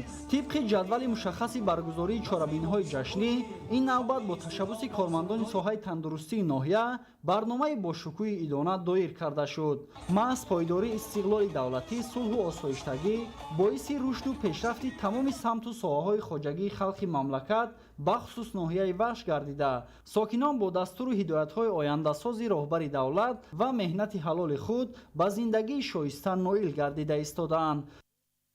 дар ҳошияи тантанаҳои ҷашнӣ ба муносибати 34-солагии истиқлоли давлатӣ бо ибтикори кумитаи иҷроияи ҳизби халқии демократии тоҷикистон дар ноҳияи ёвон ҷиҳати дар сатҳи баланди ташкилӣ ва фарҳангӣ истиқбол гирифтани ҷашни истиқлоли давлатӣ барномаи бошукӯҳи фарҳангӣ таҳти унвони шоми истиқлол баргузор гардид. дар чорабинии ҷашнӣ масъулини мақомоти иҷроияи ҳокимияти давлатии ноҳияи ёвон, кумитаи иҷроияи ҳизби халқии демократии тоҷикистон дар ноҳияи ёвон ва аъзои фаъоли ҳизб иштирок намуданд. зибни чорабинӣ қайд гардид ки ба шарофати соҳибистиқлолӣ ва иқдому ташаббусҳои беназири асосгузори сулҳу ваҳдати миллӣ пешвои миллат президенти ҷумҳурии тоҷикистон муҳтарам эмомалӣ раҳмон ҷумҳурии тоҷикистон ба марҳилаи сифатан нави рушд ворид гардид ва бо имиҷи мусбат дар арсаи байналмилалӣ ҷойгоҳи хосаро соҳиб шуд. ҳамчунин иброз шуд ки дар шароити зудтағйирёбандаи ҷаҳони муосир зарур аст ки бо андешаву афкори созанда дар партави сиёсати пешгирифтаи ҳукумати ҷумҳурии тоҷикистон сарҷам шуда баҳри ҳифзи неъматҳои муқаддасу гаронарзиш чун истиқлоли давлатӣ аз ҳарвақта дида имрӯз бояд бештар талош кард. ҳамзамон бо ташаббуси кумитаи иҷроияи ҳизби халқии демократии тоҷикистон дар ноҳияи ёвон иқдоми айёдати сарбоз доир гардид ки дар доираи он як гурӯҳ модарони сарбозоне ки дар қисми низомии 6593 вазорати мудофиаи ҷумҳурии тоҷикистон адои хизмат менамоянд ба айёдати фарзандонашон рафтанд. модарон аз шароити хизмати фарзандонашон бархурдор гардида онҳоро барои ҳимояи марзугуми кишвар ва хизмати содиқона ба ватан ҳидоят намуданд. масъулин иброз доштанд ки имрӯз барои сарбозону афсарон дар тамоми қисмҳои ҳарбии ҳудуди ҷумҳурӣ имконоти муосири будубош фароҳам гардида ҷавонон бо шукргузорӣ аз шароити фароҳамгашта барои ҳифзи дастовардҳои истиқлоли давлатӣ ҳамаҷониба талош менамоянд. дар ҳошияи ин иқдом барои сарбозон дастархони идона ороста шуда барномаи рангини фарҳангӣ манзур гардид. шодии модарону сарбозон ҳадду канор надошт. онҳо ҳарфи шукрона ба лаб аз оромиву осудагии меҳан ҷашни истиқлоли давлатиро дар фазои тантанавӣ истиқбол намуданд.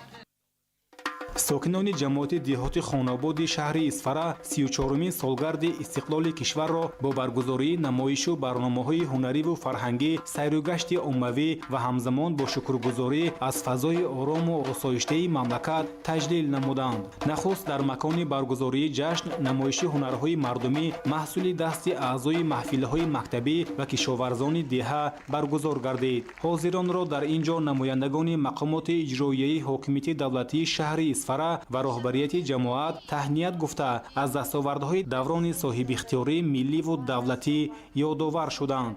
истиқлолияти давлатии ҷумҳурии тоҷикистон ба миллати соҳибтамаддунамон имконият фароҳам овард ки соҳиби давлати соҳибихтиёр гардем. аз ин рӯ истиқлолият рамзи соҳибдавлатии мардуми мо буда яке аз дастовардҳои муҳими даврони соҳибистиқлолӣ таҳкими асосҳои давлати миллиямон мебошад. мардуми кишвар бо роҳбарӣ ва раҳнамоии асосгузори сулҳу ваҳдати миллӣ пешвои миллат президенти ҷумҳурии тоҷикистон муҳтарам эмомалӣ раҳмон дар солҳои соҳибистиқлолӣ ба ҳадафҳои ормонии худ бунёди ҷомеаи соҳибихтиёри мутамаддин ва ободу пешрафта ноил гардиданд. ҳадафҳои стратегии мамлакат дар ин давра амалӣ гардида рушди иқтисодиёт дар кишвар таъмин гардид. шоистаи зикр аст ки имрӯзҳо пиру барнои кишварамон рӯзи истиқлолияти давлатиро бо ҷонибдорӣ аз сиёсати оқилонаи сарвари давлат муҳтарам эмомалӣ раҳмон ва бо шукргузорӣ бо як ҷаҳон ифтихору саодат ва рӯҳияи баланди идона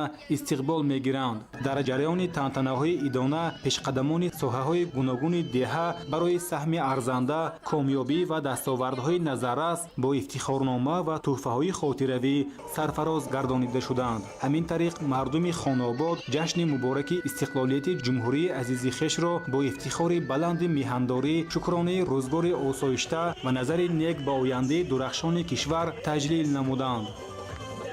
имрӯзҳо дар ҳамаи 10 ҷамоати деҳот ва 22 кумитаи маҳаллаи шаҳри Истаравшан ҷашни 34-солагии истиқлолияти давлатии ҷумҳурии Тоҷикистон бо шукӯҳу шаҳомат ва хушу хотирмон қайд гардида истодааст. сокинони ҷамоати деҳоти Қалачаи Калон ки яке аз ҷамоатҳои беҳтарин ва ободкору созандаи шаҳри Истаравшан ба шумор меравад, бахшида ба санаи мазкур чорабинии адабии фарҳангӣ ташкил ва манзури иштирокдорон гардониданд. ҳадаф аз баргузории ин чорабинӣ арҷ гузоштан ба арзишҳои воло ва гиромӣ доштани дастовардҳои истиқлолияти давлатӣ маҳсуб меёбад. дар ин рӯзи фароҳу шодӣ намоиши маҳсулоти гуногун, дастовардҳои варзишгарон ва хӯрокҳои миллӣ ба маърази тамошо гузошта шуда буд. дар суханронии масъулини мақомоти иҷроияи ҳокимияти давлатии шаҳри Истаравшан қайд гардид ки муҳимтарин ва волотарин воқеаи даврони навини таърихи тоҷикон дастёбӣ ба истиқлолияти давлатӣ маҳсуб меёбад. дар идома ҷиҳати болидаруҳии иштирокдорон аз ҷониби масъулину кормандони бахши фарҳанги мақомоти иҷроияи ҳокимияти давлатии шаҳри Истаравшан ва гурӯҳи гулдухтарони ҷамоати деҳоти Қалачаи Калон барномаи рангини консертӣ омода ва пешкаши ҳозирин гардонида шуд.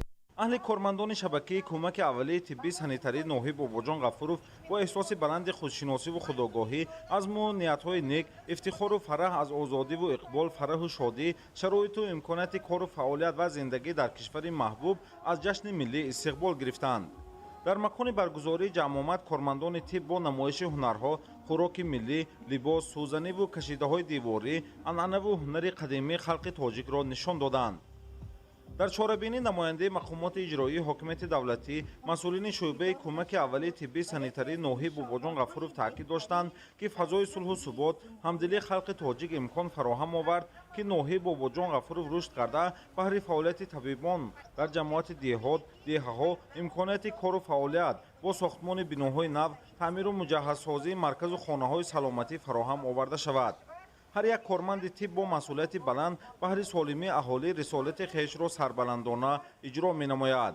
бо мақсади қадрдонӣ аз кору заҳмати табибон, имрӯз аз тарафи мақомоти иҷроии ҳокимияти давлатии ноҳияи Бобоҷон Ғафуров ва шабакаи кӯмаки аввалии тиббии санитарӣ ва гурӯҳи калони кормандони марказу хонаҳои саломатии деҳот, собиқадорони соҳа, сипоснома ва тӯҳфаҳо тақдим карда шуд. дар чорабинии фарҳангӣ иҷрои саҳнаҳо, суруду таронаҳои ватандӯстона, истиқлолият беҳтарин неъмат ва арзиши олӣ васфу тараннум гардид. ҳамзамон ба ифтихори ҷашни 34-умин солгарди истиқлолияти давлатии ҷумҳурии Тоҷикистон дар деҳаи Ёвии ноҳияи Бобоҷон Ғафуров бо иштироки фаъолон, собиқадорони меҳнат ва намояндагони касбу кори гуногун чорабинӣ доир карда шуд. дар ҷамъомад бо ёдоварӣ аз дастоварду комёбиҳо таъкид гардид, ки хурду бузург бояд аҳамият ва зарурати ҳифзи истиқлоли давлатӣ ва таҳкими пояҳои давлатдории миллиро амиқан дарк намуда, дар рушду пешрафти минбаъдии Тоҷикистони соҳибихтиёр муттаҳиду сарҷамъ бошанд. дар ин рӯз гурӯҳи кормандони касбу кори гуногун бо ифтихорномаи сипоснома қадрдонӣ шуданд. маросими бошукӯҳи ҷашнӣ бо ширкати зиёди сокинон, баргузории барномаи рангину пурмуҳтавои консертии аҳли санъату ҳунар, ки таҷассумгари дастовардҳои даврони соҳибистиқлолии мамлакат буд, хушу хотирмон идома ёфт. тантанаҳои таҷлил аз 34-умин солгарди истиқлолияти давлатӣ дар шаҳри Роғун бо ифтитоҳи як қатор иншооти ҷашнӣ оғоз шуд. нахуст дар ҷамоати қадиёби шаҳри Роғун аз ҷониби соҳибкори маҳаллӣ маркази хизматрасонӣ бо фарогирии ошхона, мағозаи маҳсулоти яклухтфурӯшӣ аз қабили маҳсулоти ғизои аввалия ва обҳои ташнашакан ба фаъолият оғоз кард. дар расми ифтитоҳи иншоот намояндаи ҳукумати ҷумҳурии Тоҷикистон, роҳбари гурӯҳи корӣ, директори агентии стандартизатсия, метрология, сертификатсия ва нозироти савдои назди ҳукумати ҷумҳурии Тоҷикистон Раҳмон Исломиддин Хайриддин ва роҳбарияти мақомоти иҷроияи ҳокимияти давлатии шаҳри Роғун ширкат намуданд. дар ин иншоот ҳамчунин чанд намуди хизматрасонии иҷтимоӣ роҳандозӣ гардида дар ошунои якум коргоҳи хурди хиштбарорӣ фаъолият мекунад. муассисаи давлатии мактаби бачагонаи мусиқии шаҳри Роғун дар асоси дастуру супоришҳои пешвои муаззами миллат президенти ҷумҳурии Тоҷикистон муҳтарам эмомалӣ раҳмон давоми 5 моҳ бо сифати баланд бунёд шуда, дар он устодони соҳибтахассус навъҳои гуногуни санъати мусиқии миллиро ба наврасону кӯдакон таълим медиҳанд. хизмати тантанавии таҷлил аз 34-умин солгарди истиқлолияти давлатии ҷумҳурии Тоҷикистон дар бинои қасри фарҳанги шаҳри Роғун баргузор шуд. истиқлолияти давлатии Тоҷикистон падидаест, ки шоиставу ибратбахш ва омӯхтанӣ, зеро дар як муддати барои таърихи башар кӯтоҳтарин он на танҳо аз санҷишҳои таърих сарбаландона гузашт, балки дастовардҳои назаррасу дурахшонеро ба даст овард. бо зикри чунин суханҳо намояндагони волумақоми ҳукумати кишвар ва роҳбарияти мақомоти иҷроияи ҳокимияти давлатии шаҳри Роғун тантанаҳои таҷлил аз 34-умин солгарди истиқлолияти давлатии ҷумҳурии Тоҷикистонро ифтитоҳ намуданд. дар нутқи пурмуҳтавои нутиқон аз роҳи пуршебу фарози ба даст овардани ин неъмати бебаҳо ёдоварӣ карда шуд. дар ҷараёни тантанаҳои ҷашни истиқлолияти давлатӣ дар шаҳри Роғун аз ҷониби намояндаи ҳукумати ҷумҳурии Тоҷикистон ва мақомоти иҷроияи ҳокимияти давлатии шаҳр ба фаъолону кормандони пешқадами сохторҳои гуногун ба хотири нишондодҳои баланди фаъолият дар бахшҳои мухталифи хоҷагии халқ ифтихорномаву сипоснома ва тӯҳфаҳои хотиравӣ супорида шуд. ҳунармандони шаҳр бо барномаҳои рангину пурмуҳтаво ва тараннумгари озодиву ободӣ дар васфи ватан ва ин замини муқаддас шеъру таронаҳо замзама намуданд. ба истиқболи ҷашни бузурги миллии 34-умин солгарди истиқлоли давлатӣ дар шаҳри Роғун бо иштироки намояндагони ҳукумати ҷумҳурии Тоҷикистон бинои нави филиали рақами 19 корхонаи воҳиди давлатии бонки амонатгузории ҷумҳурии Тоҷикистон Амонатбонк мавриди истифода қарор дода шуд. иншоот бо тарҳу намои муосир сохта шуда аз 3 ошёна, таххона ва 13 ҳуҷраи корӣ иборат аст. барои анҷоми амалиётҳои пулӣ қабули пардохтҳои давлатӣ ва фаъолияти шуъбаи кортҳои бонкӣ дар ошёнаи якуми бино шароити мусоид фароҳам оварда шудааст. насби банкомат метавонад дастрасии сокинону меҳмонон ба хизматрасониҳои бонкӣ аз ҷумла қабули нафақа, музди маош ва гирифтани маблағҳои интиқолшударо беҳтар намояд. дар ошёнаи дуюми бинои навсоҳ ҳуҷраҳои кории муҷаҳҳаз, шуъбаи муҳосибот, маҷлисгоҳи хурд ва дигар ҳуҷраҳои ёрирасон бунёд шудааст. бунёд ва мавриди истифода қарор гирифтани филиал ба раванди ҳисоббаробаркуниҳои ғайринақдӣ ва таъмини шаффофият дар ҳама намуди хизматрасониҳо мусоидати фаъол менамояд. пеш мо дар бинои фаъолият менамудем ки ба талаботи замони муосир ҷавобгӯ набуд. маҳз бо дастгирии пешвои муаззами миллат мо соҳиби бинои нав гаштем. барои чунин тӯҳфаи арзишманди ҳукумати ҷумҳурии тоҷикистон миннатдории самимонаи кулли кормандони филиали рақами 19 амонатбонк дар шаҳри Роғунро ба пешвои муаззами миллат баён менамоям. хушҳол аз он ҳастам ки бахшида ба 34-умин солгарди истиқлолияти давлатӣ ба мо чунин бинои наву замонавӣ ки бо тамоми шароит муҳайё аст ифтитоҳ намуданд. мо кӯшиш мекунем ки хизматрасониҳои бонкии худро сари вақт ва босифат ба мардуми сарбаланди шаҳри Роғун пешниҳод намоем.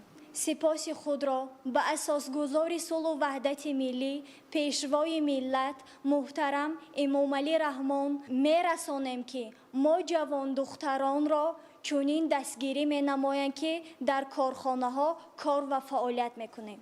дар бинои филиали бонки давлатии амонатгузории ҷумҳурии тоҷикистон амонатбонк дар шаҳри Роғун амалиётҳои гуногуни бонкӣ аз қабили кушодани суръатҳисоб, интиқол ва қабули маблағ, пардохти хизматрасониҳо ва гирифтани қарзҳо ба роҳ монда шудааст. ин ва дигар шаклҳои хизматрасонӣ ба мизоҷон аз ҷониби 30 нафар кормандони ҷавон ва соҳибтахассус иҷро карда мешавад. тибқи маълумоти оморӣ шумораи аҳолии шаҳри Роғун бештар аз 47 000 нафарро ташкил намуда, кормандони 78 корхонаву ташкилоти буҷетӣ ва 2230 нафар нафақахӯр аз хизматрасониҳои амонатбонк истифода мебаранд. шумораи дорандагони кортҳои бонкӣ дар маҷмӯъ зиёда аз 12 000 нафарро ташкил медиҳад. ифтитоҳи боз як маркази хизматрасонии бонкӣ дар шаҳри Роғун далели таваҷҷӯҳи роҳбарияти давлат ба рушди инфраструктураи соҳа ва дастрасии сокинону соҳибкорон ба хизматрасониҳои бонкӣ мебошад. сокинони ноҳияи Варзоб 34-солагии истиқлоли давлатиро бо ифтитоҳи иншооти таъиноти гуногун ва баргузор намудани барномаи бошукӯҳи фарҳангӣ истиқбол гирифтанд. ба ин муносибат бо иштироки намояндагони мақомоти иҷроияи ҳокимияти давлатии ноҳия ва намояндагони ҳукумати ҷумҳурии Тоҷикистон дар ҷамоату шаҳраки ноҳия 5 иншооти нав аз ҷумла биноҳои маркази ташхису табобатии дандонпизишкӣ, маркази савдо, толори варзишӣ, маркази нави хизматрасонӣ бо ҳаммом ва зиёда аз 4 километр роҳи деҳаи Якачашма мавриди истифода қарор дода шуд. иншооти навсохти ҷашнӣ дар пайравӣ ба иқдому ташаббусҳои созандаи роҳбари давлат муҳтарам Эмомалӣ Раҳмон бо дастгирии мақомоти иҷроияи ҳокимияти давлатии ноҳияи Варзоб саҳми соҳибкорон ва сокинон бунёд шудааст ки ҳамаи ин барои беҳбудии сатҳи хизматрасонии сокинон равона шудааст. бинои маркази нави хизматрасонӣ дар деҳаи Чорбоғ бунёд ёфтааст ки аз 2 ошёна ва таҳхона иборат аст. дар бинои навсохт ғайр аз маркази ташхису табобатии дандонпизишкӣ ҳамзамон коргоҳи истеҳсоли дару тирезаҳои пластикӣ, маркази савдо, дорухона ва нуқтаи хизматрасонии бонкӣ ҷойгир аст ки дар он 21 нафар бо кор таъмин гардиданд. ҳуҷраҳои кории маркази навбунёд бо таҷҳизоти ҳозиразамон таъмин буда сокинон метавонанд аз чунин шароити хуб истифода намоянд. дар ин ҷо ҳамзамон бо саҳми соҳибкори ватанӣ ба хотири таъмини хизматрасонӣ босифат ба аҳолӣ нуқтаи нави савдо ташкил гардидааст. дар деҳоти Чорбоғ ба истиқболи 34-солагии истиқлоли давлатӣ ҳамзамон бинои дуошёнаи маркази савдо ба истифода дода шуд. бинои мазкур аз тарафи соҳибкор Фирӯз Абдусаидзода сохта шудааст ки дар он 8 нафар сокини деҳаи Чорбоғ ба кор таъмин шуданд. дар ин ҷо маводи хӯрокворӣ, шустушӯӣ ва маҳсулоти кишоварзӣ ба фурӯш бароварда мешавад. минбаъд ҷавонону дӯстдорони варзиш тамрин ва ҳар гуна бозиҳоро дар толори навсохту замонавӣ анҷом медиҳанд. толори варзишӣ дар деҳаи Якачуғуз бо ҳадафи тарғиби тарзи ҳаёти солим ва ҷалби ҷавонон ба бозиҳои футбол, волейбол, баскетбол ва гӯштини миллӣ аз ҷониби соҳибкорону сокинони ҳамин деҳа дар масоҳати 432 метри мураббаъ бо сифати баланд бунёд шудааст. дар ин ҷо имкон аст ки ғайр аз гузарондани бозиҳои футболи хурд, волейбол ва баскетбол ҳамзамон ҷавононро ба гӯштини миллӣ ҷалб намуд. дар толори тоза бунёд барои тамошобинон шароити хуб фароҳам оварда шудааст. дар ин ҷо то 200 нафар метавонанд чорабиниҳои варзиширо тамошо намоянд. дар мавзеи зоғари деҳоти варзобқалъа бо иштироки намояндагони мақомоти иҷроияи ҳокимияти давлатии ноҳияи варзоб ҳамзамон бинои нави хизматрасонӣ мавриди истифода қарор дода шуд. дар бинои навсохт ҳуҷраҳои ҳаммом, ҳавзи хурди обозӣ, ҳуҷраи маҳз ва дигар инфраструктураи зарурӣ мавҷуд аст. имсол барои сокинони деҳаи якачашмаи ноҳияи варзоб соли хотирмону пур аз дастовардҳост, зеро онҳо дар рӯзҳои таҷлил аз 34-солагии истиқлоли давлатӣ соҳиби роҳи ҳамвору замонавӣ шуданд. беш аз 4 километр роҳи мошингарди деҳаи мазкур бо дастгирии ҳукумати кишвар ва саҳми соҳибкорону сокинон навсозӣ шуда, мушкилоти ҷойдошта роҳи ҳалли худро пайдо кард. дар корҳои роҳсозӣ ва бунёди дигар иншооти иҷтимоӣ сокинони деҳаи якачашма фаъолона саҳм гузоштанд. тантанаҳои идона ба истиқболи ҷашни 34-солагии истиқлоли давлатӣ имрӯз дар варзишгоҳи марказии ноҳия идома ёфт. дар ин ҷо намунаи дастовардҳои сокинони ноҳияи варзоб дар соҳаҳои маориф, варзиш, сайёҳӣ, тандурустӣ, саноат, кишоварзӣ, ҳунармандӣ ва дигар бахшҳои иҷтимоиву иқтисодӣ намоиш дода шуд. дар чорабинии бошукӯҳи идона роҳбарияти мақомоти иҷроияи ҳокимияти давлатии ноҳияи варзоб ва намояндагони ҳукумати ҷумҳурии Тоҷикистон таъкид доштанд, ки самараи ҳамаи дастоварду комёбиҳои замони истиқлол, дастгирӣ ва талошу заҳматҳои шабонарӯзии президенти ҷумҳурии Тоҷикистон, пешвои миллат муҳтарам Эмомалӣ Раҳмон мебошад, ки баҳри таъмини зиндагии шоистаи мардум равона шудааст. аз ин рӯ мо бояд ба қадри истиқлол, тинҷиву оромии кишвар бирасем ва бо анҷоми тадбирҳои ободониву созандагӣ саҳми худро дар ободии диёр гузорем. имсол дар арафаи таҷлили 34-солагии истиқлоли давлатӣ зиёда аз 70 нафар корманди касбу кори гуногун барои хизмати софдилона ба ватан ва рушди ҳаёти иҷтимоиву иқтисодии ноҳия бо ифтихорномаи мақомоти иҷроияи ҳокимияти давлатии ноҳияи варзоб қадрдонӣ шуданд. дар фарҷом баҳри болидарӯҳии сокинон ва дар сатҳи баланд таҷлил намудани 34-солагии истиқлоли давлатӣ бо иштироки ҳунармандон барномаи рангини фарҳангӣ баргузор шуд. санаи муҳиму таърихӣ солгарди навбатии истиқлолияти давлатии ҷумҳурии Тоҷикистон дар ноҳияи Файзобод низ бо шаҳомати бузург таҷлил гардид. роҳбарияти ноҳия сокинон ва дар симои онҳо мардуми шарифи Тоҷикистонро ба ифтихори 34-умин солгарди ин санаи муқаддаси таърихӣ шодбош гуфта, иброз намуд, ки бо суръати баланд идома ёфтани раванди корҳои ободониву созандагӣ дар мамлакат, аз ҷумла бунёди роҳу пулҳо, биноҳои маъмурии замонавӣ, иншооти фарҳангу тандурустӣ, маориф ва дигар инфраструктураи зарурӣ самараи истиқлолу озодӣ аст.